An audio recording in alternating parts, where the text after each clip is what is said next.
Dubai முத்தமிழ் சங்கம் சார்பாக தீபாவளி திருவிழா கொண்டாட்டம்.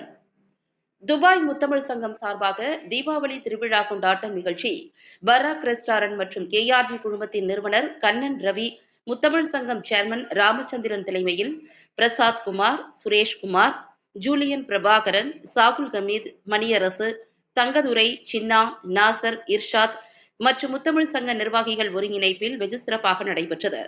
இந்த நிகழ்ச்சியில் சிறப்பு விருந்தினராக திரைப்பட நடிகர் Nizhalgal Ravi, doctor Seetharaman, Sun TV புகழ் அர்ச்சனா, விஜய் டிவி புகழ் தங்கதுரை, திவாகர் மற்றும் காயத்ரி ஆகியோர் கலந்து கொண்டனர். இதில் அமீரகத்தைச் சேர்ந்த தொழிலதிபர்கள் பாபு, ராமகிருஷ்ணன், மதிவாணன், சந்திரசேகர், ராபின்சன், ரகுராமன், நரேந்திரன், ஈமான் கலாச்சார மையம் பொதுச் செயலாளர் Hameed Yasin, green global Jasmine மற்றும் பல்வேறு தொழிலதிபர்கள் கலந்து கொண்டனர். இதில் இசை, நடனம் மற்றும் நகைச்சுவை நிகழ்ச்சிகள் நடைபெற்றன. இந்த நிகழ்ச்சியினை தங்கதுரை மற்றும் அர்ச்சனா ஆகியோர் தொகுத்து வழங்கினர். மீடியா 7 செய்திகளுக்காக அஸ்கர்.